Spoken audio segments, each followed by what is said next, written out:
تجلی سے لگائے ہوئے ہیں، لو مدینے کی لو مدینے کی تجلی سے لگائے ہوئے ہیں، دل کو ہم مت لائے،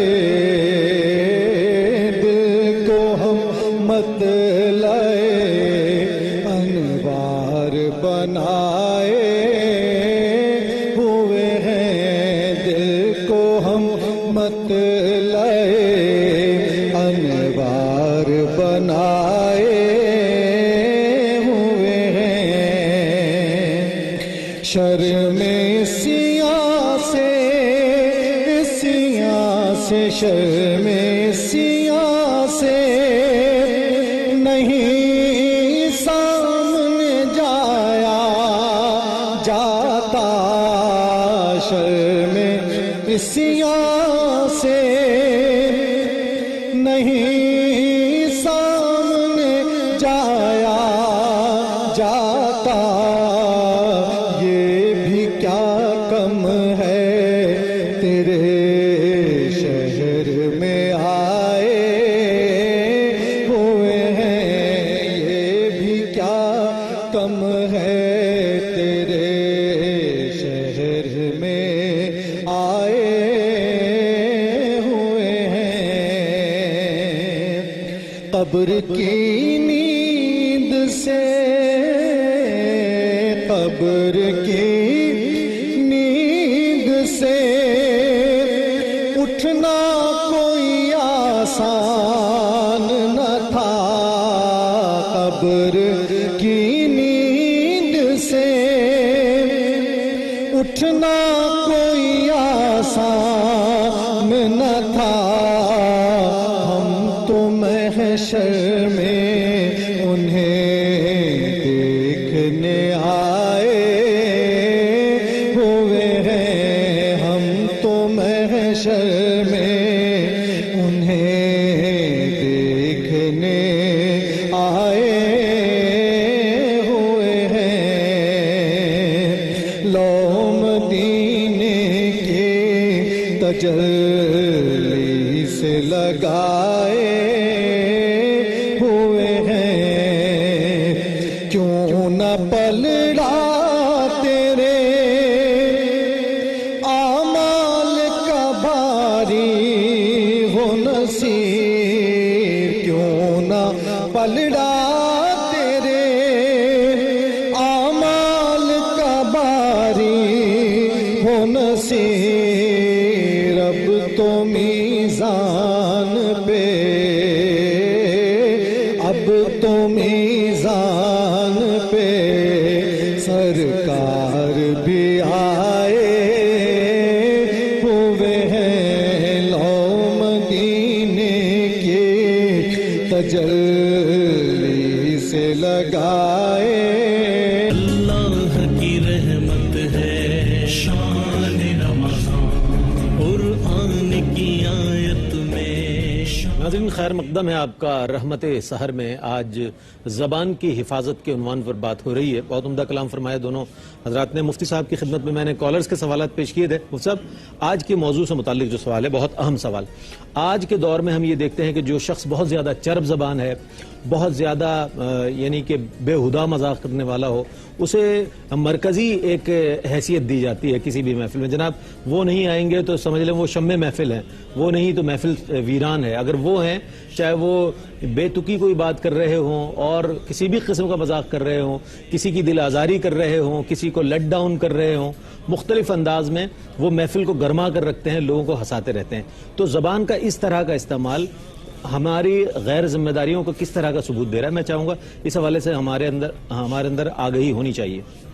لیکن دو طرح کے لوگ ہیں اس حوالے سے، ایک تو وہ ہیں جو اس طرح کی چھچوری حرکتوں کو پسند کرتے ہیں اور وہ خاص طور پہ بٹھاتے ہیں یار کچھ چٹکلا چھوڑو، کچھ بولو، کسی کو ٹارگٹ بناؤ، اور وہ ہوتے ہیں، اور بعض ایسے ہوتے ہیں کہ جو اس قسم کے لوگوں کے شر سے محفوظ رہنے کے لیے اس کا ساتھ دیتے ہیں، بالکل، کیونکہ اگر نہیں کریں گے تو پھر ہماری طرف حملہ اسی طرف ہو جائے گا۔ وہ بہت خطرناک ہوتا ہے، وہ پھر وہ کہتے ہیں یار اس کو ذرا بنا کر رکھو، اس سے فلاں کو متوجہ کر کے اپنی عزت بچانے کے لیے اس کا ساتھ دیتے لیکن یہ دونوں چیزیں بالکل غلط ہیں۔ ایک تو اگر آپ کسی شخص کی اس انداز سے حوصلہ افزائی کر رہے ہیں کہ وہ غلط کام متسلسل سے کر رہا ہے، تو سمجھ لیں ہم اپنے لیے گناہ جاریہ کر رہے ہیں، کہ جتنا وہ کسی کی دل آزاری کا سبب بن رہا ہے، یا کسی کو ہنسانے کے لیے جھوٹ کا ارتکاب کر رہا ہے، یا کسی پہ بہتان تراشی کنایتاً کر رہا ہے، وہ سب ہم اس کے ذمہ دار ہوں گے۔ اور دوسری بات یہ ہے کہ اگر ہم خود اس طریقے سے کر رہے ہیں، تو جیسے ابھی بھی بات ہو رہی تھی کہ زبان کا زخم بعض اوقات ساری زندگی ہٹتا نہیں ہے، بعض اوقات ایسا ہوتا ہے کہ بعض چیزیں انسان کی قدرت و اختیار میں نہیں ہوتی، جیسے اللہ تبارک و تعالیٰ نے کسی کو رنگت دی ہے، کسی کو قد دیا ہے، جسمانی اعضاء دیے ہیں، خصوصاً ایسی چیزوں کا مذاق اڑانا، یہ ایک انسان کو اللہ تعالیٰ کی بارگاہ میں اس کی تقسیم نعمت پر اعتراض کی طرف لے جانا ہے۔ بالکل، کیونکہ جب ہم کسی کا مذاق اڑاتے ہیں، بیچارہ وہ بعد میں جا کے آئینے کے سامنے اپنے آپ کو دیکھتا ہے تو اس کے دل میں پھر شکوہ سے بیدار ہوتا ہے، اللہ تعالیٰ مجھے ایسا نہ بناتا تو میں مرکز مذاق نہ بنتا۔ اور ہم تو بس دل آزاری کر کے اچھا جیب بٹانے کے لیے وہ بھی ہنس رہا ہوتا ہے، تو اگر کسی کو منع کرے نا یار ایسا نہ کرو، بولتا ہے یار اگر برا مان رہا ہوتا مجھے کہہ دیتا، وہ تو خود ہمارے مذاق کا ساتھ دیتا ہے۔ یہ کسی کا جھیب مٹا کر مسکرا کے ہمارا ساتھ دے دینا اس کے راضی ہونے کی دلیل نہیں ہے۔ لہٰذا اصل تو معیار وہی ہے جو اللہ کے نبی نے ارشاد فرمایا کہ سرکار صلی اللہ علیہ وسلم نے دیکھے مزاح بھی کیا، جیسے بھی حضرت نے فرمایا بالکل صحیح ہے کہ سرکار نے جلال کا اظہار کیا، لیکن اس جلال کے اظہار میں بھی توازن اور قرینہ دیکھیے کہ ایک صحابی رضی اللہ تعالیٰ عنہ ابو قتادہ رضی اللہ تعالیٰ عنہ کے بارے میں آتا ہے کہ آپ سرکار کی ہر بات کو لکھا کرتے تھے۔ کسی نے کہا کہ بھئی سرکار کبھی نرم طبیعت میں بھی ہوتے ہیں، کبھی جلالی طبیعت میں ہوتے ہیں، آپ ہر بات نہ لکھا کریں۔ انہوں نے لکھنا چھوڑ دیا۔ سرکار نے فرمایا کیا ہوا آپ نے کوئی بات اب لکھتے نہیں ہیں سامنے؟ انہوں نے یہ وجہ بیان کی۔ نبی کریم صلی اللہ علیہ وسلم نے ارشاد فرمایا آپ لکھا کریں، کیونکہ جلال کی صورت میں بھی میری زبان سے سوائے حق کے اور کچھ نہیں نکلتا ہے۔ اللہ، یعنی جلال ہے یا مزاح ہے، اس میں بھی تمام تر قوانین شرع کی پابندی ہے، لہٰذا اس کا بالکل لحاظ کرنا چاہیے۔ اور جو ہماری پہلے ایک بات چلی تھی، میں صرف ایک جملہ عرض کر کے اپنا ختم کرتا ہوں کہ یہ جو گفتگو ہم کر دیتے ہیں بعض اوقات اور اس طریقے کے معاملات کرتے ہیں تو دل پہ اتنی چوٹیں لگ جاتی ہیں کہ یہ پھر سامنے والے کے دل میں کینہ پیدا کرتے ہیں، دشمنی پیدا کرتے ہیں، بغض پیدا کرتا ہے، محبت ختم ہوتی ہے، منافقت پیدا ہوتی ہے۔ آپ نے مجھے کچھ کہا، میں نے آپ کو کہا، ہم دل میں رکھ لیں گے، اب بظاہر محبت سے مل رہے ہیں لیکن دل کے اندر کینہ ہے اور نفاق ہے، جس کو شریعت پسند نہیں کرتی، اور یہ صرف زبان کے الفاظ سے ہوتی ہے، اس لیے اس پہ توجہ کرنی چاہیے۔ ہمارے ساتھ ایک کالر ہیں، السلام علیکم۔ جی السلام علیکم۔ وعلیکم السلام، کون صاحب ہیں اور کیا سوال ہے آپ کا؟ جی سعودی سے بات کر رہا ہوں۔ جی جی جی سوال یہ ہے کہ یہاں پہ لوگ رات کو کام کرتے ہیں جی جی اور دن کو آرام کرتے ہیں یعنی سوتے ہیں، جی جی تو روزہ رکھ کر وہ نمازیں نہیں پڑھتے، ان کے لیے کیا حکم ہے؟ ٹھیک ہے، ضرور شامل کریں گے آپ کے اس سوال کو۔ اور ایک اور ہمارے ساتھ کالر ہیں، السلام علیکم۔ السلام علیکم۔ ہلو جی السلام علیکم جناب، کون صاحب ہیں، کیا سوال ہے آپ کا؟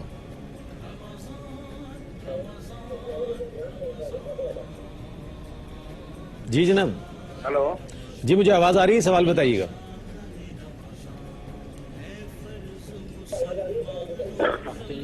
سر مفتی صاحب کو آپ کو سلام عرض کر رہے ہیں ہم حیدرآباد سے۔ جی اچھا، ماشاءاللہ، وعلیکم السلام۔ سوال بتائیے جناب۔ آپ کا پروگرام سیری کرتے ہوئے دیکھتے ہیں ہم۔ اچھا، بڑی محبت آپ کی۔ سوال اب بھی نہیں بتایا آپ نے، سوال بتائیے گا اگر کوئی ذہن میں ہے تو۔ بہت شکریہ آپ کا، بہت شکریہ۔ اچھا، یہ حیدرآباد دکن سے، انڈیا سے ہمارے ساتھ کالر تھے، مجھے بتایا گیا۔ آپ کا بہت شکریہ اس پروگرام میں شامل ہونے کے لیے۔ سر یہ فرمائیے گا کہ آج ہمارے ہاں یہ بھی بہت زیادہ شو کیا جاتا ہے، بھئی ہم تو بڑے صاف گو ہیں، ہم تو منہ پر کہہ دیتے ہیں، چاہے وہ کسی کا دل ٹوٹ جائے، چاہے کسی کی دل آزاری ہو جائے، جیسے کہ مفتی صاحب نے فرمایا، اس میں چاہے برسر محفل کسی کی تضحیک ہو جائے، اس کا بالکل پاس نہیں رکھا جاتا۔ تو یہ فرمائیے گا یہ جو رویے ہیں ہمارے اور یہ جو غیر ذمہ دارانہ ایک انداز ہے، اس کو کس طرح سے کنٹرول کیا جا سکتا ہے؟ دیکھیے، زبان کا براہ راست تعلق جو ہے وہ حسن اخلاق سے بھی، اس لیے کہ آپ کھلتے ہی زبان سے ہیں، تو آپ کا جو خلق ہے یا حسن اخلاق ہے اس کا اظہار زبان سے ہوتا ہے۔ اب یہ کہنا کہ میں تو سچ بات کہہ رہا ہوں، تو سچ بات کہنے کے بھی تو قرینے ہیں بالکل. اور ٹھکانے ہیں.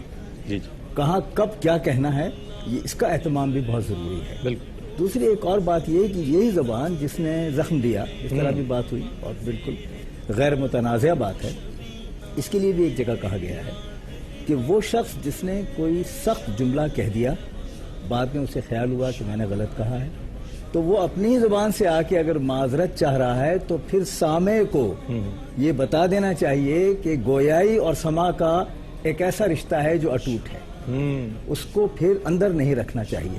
یہ بھی ایمان کی دلیل بتایا گیا ہے. ایک اور چیز جو ہے وہ جس طرح آپ نے کہا کہ کیا طریق ہے کسی بات کو کہنے کا، تو کہنے کا سلیقہ تو یہ ہوتا ہی ہے. سچ بات کا مطلب یہ نہیں ہے کہ آپ دل آزاری کریں. دوسری بات یہ کہ آج کل جس طرح ابھی حضرت نے فرمایا اور آپ کا سوال بھی تھا کہ جو تیز بات کرے اس کو سنتے ہیں. بالکل. اور اس میں معذرت کے ساتھ ذرائع ابلاغ بھی شامل ہیں. بلکہ ایسے لوگوں کو ٹاک شوز میں بلوایا جاتا ہے کہ جو کسی اعتبار سے بھی بعض مقامات پر شائستگی کو ملوذ خاطر نہیں رکھتے.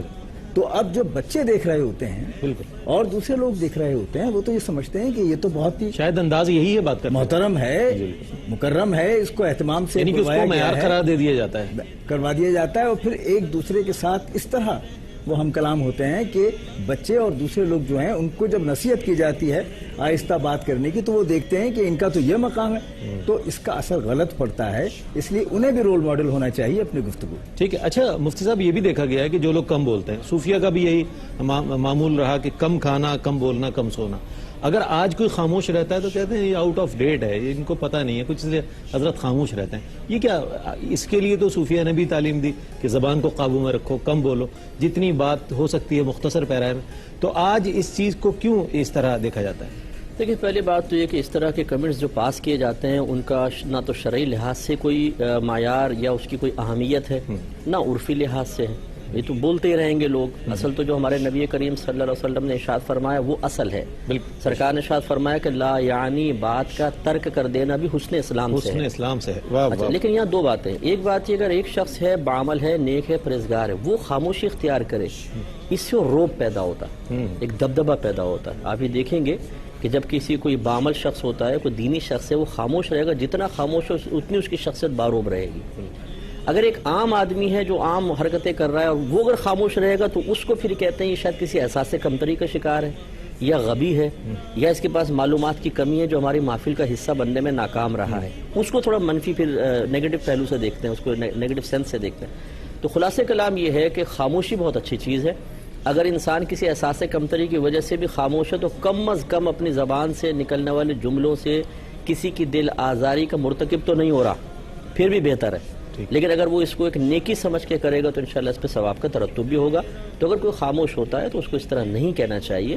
خصوصاً میں خواتین کے حوالے سے عرض کروں گا، اگر کوئی بیچاری عورت اپنی زبان کو کنٹرول کر لے، جو کہ تقریباً ناممکنات میں سے ہے، کہ بنت حوا اور خاموش نظر آ جائے تو اس کا مطلب بہت شدید بیمار ہی ہے، تبھی ایسا ہے. ورنہ ماشاءاللہ صحت ہو، نہیں بالکل ممکن ہی نہیں ہے. وہ تو کہیں بیان ہو رہا ہو نا، اور یہ خواتین کہیں جمع ہو، ان کا اپنا بیان چل رہا ہوگا، مولوی صاحب اپنے لگے ہوئے ہیں، یہ اپنی لگی ہوئی ہے، تمہاری ساس کیا کر رہی ہے، شوہر آج کل کیا کما رہا ہے، کیا نہیں، وہ اللہ رسول کی باتیں بیان کر رہا ہے، وہ اپنی کر رہی ہیں. ان کے لیے وہ زیادہ اہم ہے چونکہ ان کے گھر کے ماحول کی وہ باتیں ہیں. اہم نہیں، اصل میں اندر ایک سمندر ہے، سمندر، اور وہ نکل نہیں رہا. اس کے لیے موقع چاہیے، اس کے لیے راستہ چاہیے. اب وہ جب راستہ یہاں ملا، اکثر موقع ملا تو کیسے وہ رک سکتا ہے؟ ممکن ہے وہ جو پیٹ میں اٹھنے والے گولے ہیں وہ تو باہر نکلیں گے نا. اور اس میں پھر بہت خرابی پیدا ہوتی ہے. اچھا جی حضرت، آپ کا تجربہ کیا کہتا ہے؟ جی میں چاہوں گا تو اس فیلڈ میں نہیں آنا چاہ رہا. میں تو یہ عرض کرنا چاہ رہا ہوں کہ حضور انور صلی اللہ تعالیٰ علیہ وآلہ وسلم کا قول اور فعل دونوں اس سے ہم رشتہ ہے اس بات سے.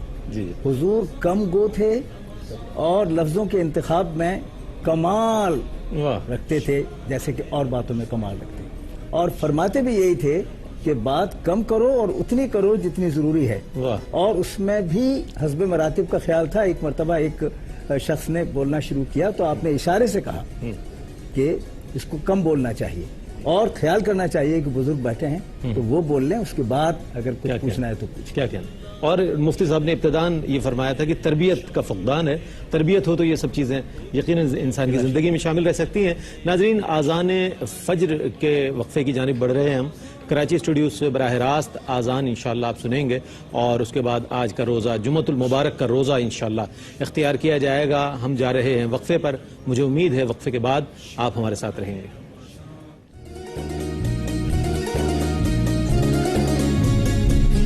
اللہ کی رحمت ہے شان رمضان قرآن کی آیت. ناظرین, آپ کا خیر مقدم ہے. الحمدللہ آذان فجر ہوئی اور ہم نے آج جمعۃ المبارک یعنی 8واں روزہ اختیار کیا, اور اللہ تعالیٰ کا یہ کرم ہے, فضل ہے کہ اس نے صحت, سلامتی, عافیت اور ایمان کے ساتھ یہ ماہ مبارک عطا فرمایا ہے, اور ہمیں یہ توفیق عطا فرمائی ہے کہ ہم اس ماہ رمضان کے روزے جو ہے اختیار کریں. آج زبان کی حفاظت کے حوالے سے بات ہوئی. مفتی صاحب کیا فرمائیں گے, حالت روزہ میں یا ماہ رمضان میں زبان کی کتنی حفاظت ہونی چاہیے؟ اور ہم یہ دیکھتے ہیں روزے کی حالت میں بھی زبان کا جو ہے بے دریغ استعمال دیکھتے ہیں, گھروں میں, بازاروں میں, دفاتر میں. تو کیا فرمائیں گے آپ اس حوالے سے؟ دیکھیں, ہماری ہی ناقدری ہے کہ ہم اس کی قدر نہیں کرتے ہیں, ورنہ اللہ تبارک و تعالی نے تو بھوک اور پیاس اور بھاری عبادات کو رمضان میں مسلط کر کے گویا کہ زبان کی حفاظت کا خود اہتمام فرما دیا ہے, خود اس کا قرینہ سکھا دیا ہے کہ بھوک اور پیاس تو ویسے زبان کو روک دیتی ہے, بات کرنے کو دل نہیں چاہتا, انسان کہتا ہے یار ابھی بات نہ کرو بھی بالکل یہ تو, لیکن وہ ہم چونکہ مطلب اس کیفیت کو حقیقتاً جو اللہ تعالیٰ اس کے رسول کو مطلوب اور محبوب ہے ناپسند کرتے ہیں, تو جھنجھلاہٹ پیدا ہوتی ہے, بے قراری پیدا ہوتی ہے, اور پھر وہ یہ ہے کہ عدم تربیت ہے, تو پھر ہماری زبان چلنا شروع ہوتی ہے. تو آخری میں جملے بس یہی عرض کروں گا کہ ہمیں کوشش کرنی چاہیے کہ زبان سے متعلق مکمل تعلیمات شرع کو سیکھیں, ایک علم سمجھ کر, اس کی ضرورت اور اہمیت کو سمجھ کر, پھر اس کو اپنے اوپر نافذ کریں, اپنے آپ کو رول ماڈل بنائیں, خصوصاً جو گھر کے بڑے ہیں. اور میں آخری بس یہ عرض کروں گا کہ بچیوں کی خاص طور پہ زبان کی حفاظت کے سلسلے میں تربیت کریں, کیونکہ میں نے ایز اے مفتی جو کیسز میرے سامنے آئے اس میں 95% جو طلاقیں ہو رہی ہیں وہ عورت کی زبان کی تیزی کی وجہ سے, زبان درازی کی وجہ سے. تو اگر بچی کی تربیت نہیں کریں گے تو کل بچی اپنا گھر برقرار نہیں رکھ سکتی ہے, اس لیے بچیوں کی خاص طور پہ اس سلسلے میں تربیت ہونی چاہیے. زبان کی حفاظت کے حوالے سے سر کیا فرمائیں گے؟ گھر, مدارس اور انسٹیٹیوٹ کیا کردار ادا کر سکتے ہیں کسی بھی فرد کی اصلاح کے حوالے سے؟ اداروں میں زبان پڑھائی تو جا رہی ہے, لیکن زبان کے استعمال کا طریقہ اور تربیت نہیں دی جا رہی. ہونا یہ چاہیے کہ جہاں زبان پڑھا رہے ہیں, قواعد پڑھا رہے ہیں, وہیں زبان کی نزاکتوں کو جس پر ابھی ہم نے بحث کی ہے وہ بھی طلبہ تک بات پہنچے اور ان کی تربیت ہو. لیکن زیادہ اہم بات یہ ہے کہ والدین کو, خاص طور سے والد کو یہ خیال رکھنا چاہیے کہ وہ گھر میں کون سی زبان استعمال کر رہا ہے, بیوی سے مخاطب ہوتے وقت کیا کہتا ہے, ملازم سے مخاطب ہوتے وقت اس کا انداز کیا ہے, بچوں سے مخاطب ہوتے وقت کیا ہے, غصے میں کیا ہے. غصے میں جو غلط لفظ استعمال کرتا ہے وہ بچے سیکھ لیتے ہیں, کچھ تو محلے میں سیکھتے ہیں اور کچھ گھر میں سیکھتے ہیں. تو اگر محلے سے یہ چیز آ گئی ہے تو تادیب ہونی چاہیے اور تاکید ہونی چاہیے اور تربیت ہونی چاہیے. تو یہ صورتحال ہے, اور اگر ایسی کوئی صورت نہ ہو تو پھر اقبال کا مطلع یاد رکھنا چاہیے کہ نہیں منت کا شتاب شنیدن داستاں میری, خاموشی گفتگو ہے بے زبانی ہے زباں میری. کیا کہنے, کیا کہنے, بہت خوبصورت کلام فرمایا مفتی صاحب. آپ نے بھی ماشاءاللہ آج کے موضوع کے حوالے سے سر آپ نے بھی ماشاءاللہ بہت اچھے انداز میں, اصلاحی انداز میں آپ نے ارشادات فرمایا جوابات کی صورت میں. ناظرین گرامی, آج زبان کی حفاظت کے حوالے سے بات ہوئی, اور ہمیں چاہیے کہ ہم اس کو عام زندگی میں بہت معمولی نہ لیں, بلکہ یہ بہت اہم چیز ہے. زبان کا استعمال جو ہے کسی کا دل جیت بھی سکتے ہیں اور کسی کی نظر سے گر بھی سکتے ہیں اسی زبان کے حوالے سے. اور کسی مفکر نے بہت اچھی بات کہی تھی کہ اگر انسان کی منہ میں کانچ کی زبان ہوتی تو وہ کتنی احتیاط سے اسے استعمال کرتا. تو اس حوالے سے ہمیں پیش نظر رکھنی چاہیے بہت ساری چیزیں. ناظرین, عشق رسول صلی اللہ علیہ وآلہ وسلم کے حوالے سے عشق کے رنگ جو ہے, صحابہ کرام رضوان اللہ تعالی علیہم اجمعین کا جو عشق ہے, اور ادب پہلا قرینہ ہے محبت کے قرینوں میں, کہنے والوں نے یہ بھی کہا. تو حضرت ثابت بن قیس بن شماس رضی اللہ تعالیٰ عنہ, جن کی آواز ذرا بلند تھی, سماعت کم تھی, اور جب وہ بات کرتے تو ان کی آواز بلند ہو جایا کرتی تھی. جب یہ آیہ گرامی نازل ہوئی, یا ایھا الذین آمنوا لا ترفعوا اصواتکم فوق صوت النبی, تو وہ اپنے گھر چلے گئے اور گھر میں بڑی ملامت کرنے لگے خود کو. جب نبی کریم علیہ الصلوۃ والسلام نے اپنی مجلس میں انہیں نہ پایا تو اپنے صحابی حضرت سعد سے اس بات کے حوالے سے دریافت فرمایا کہ ثابت بن قیس کہاں ہیں. تو انہوں نے جب جا کے پوچھا کہ رسول اللہ آپ کو طلب فرماتے ہیں، تو انہوں نے یہ بات عرض کی کہ میں نے جب سے یہ آیہ گرامی پڑھی ہے میں بہت ملول ہوں، بہت زیادہ اس حوالے سے اپنے آپ کو پر ملامت ہو رہی ہے مجھے کہ میں جب بات کی میں نے نبی کریم علیہ الصلوۃ والسلام کی خدمت میں، جب بھی میں نے گفتگو کی میری آواز بلند ہو جایا کرتی تھی چونکہ میں کم سنتا ہوں، اونچا سنتا ہوں. تو اس حوالے سے جب حضور علیہ الصلوۃ والسلام کی خدمت میں حضرت سعد نے یہ ماجرا بیان فرمایا تو آقا صلی اللہ علیہ وآلہ وسلم نے فرمایا کہ وہ اہل جنت میں سے ہیں. تو صحابہ اکرام رضوان اللہ تعالی علیہم اجمعین آداب بارگاہ رسالت مآب صلی اللہ علیہ وآلہ وسلم کو کتنا پیش نظر رکھتے تھے اور کتنی اہمیت دیتے تھے. یہ عشق رسول صلی اللہ علیہ وآلہ وسلم ہی کا فیض تھا کہ انہیں عشق بھی حاصل تھا اور ادب بھی حاصل تھا. ناظرین گرامی، میں شکریہ ادا کرنے کے بعد آخر میں نعت رسول مقبول صلی اللہ علیہ وآلہ وسلم پیش کریں گے جناب سید سبیع الدین سبیع رحمانی صاحب، اور کلام کے لیے فرمائش تھی آپ سے حضور ایسا کوئی انتظام ہو جائے. اس کے ساتھ ہی اپنے میزبان محمد رئیس احمد کو اجازت دیجیے. انشاءاللہ کل ایک اور موضوع کے ساتھ آپ کی خدمت میں حاضر ہوں گے. تب تک کے لیے اللہ حافظ. حضور ایسا کوئی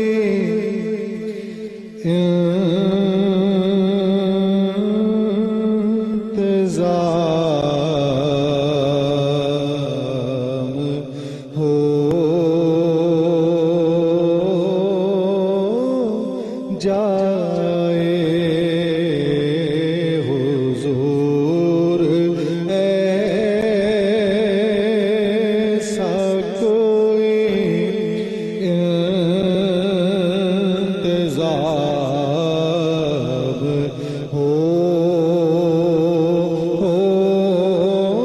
جائے. حضور ایسا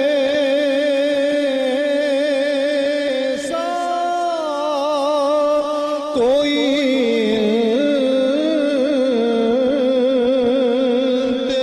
انتظام ہو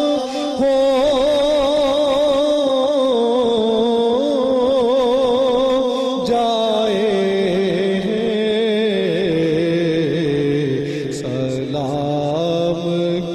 سلام کے لیے حاضر غلام ہو جائے. سلام کے لیے حاضر غلام ہو جائے. میں صرف دیکھ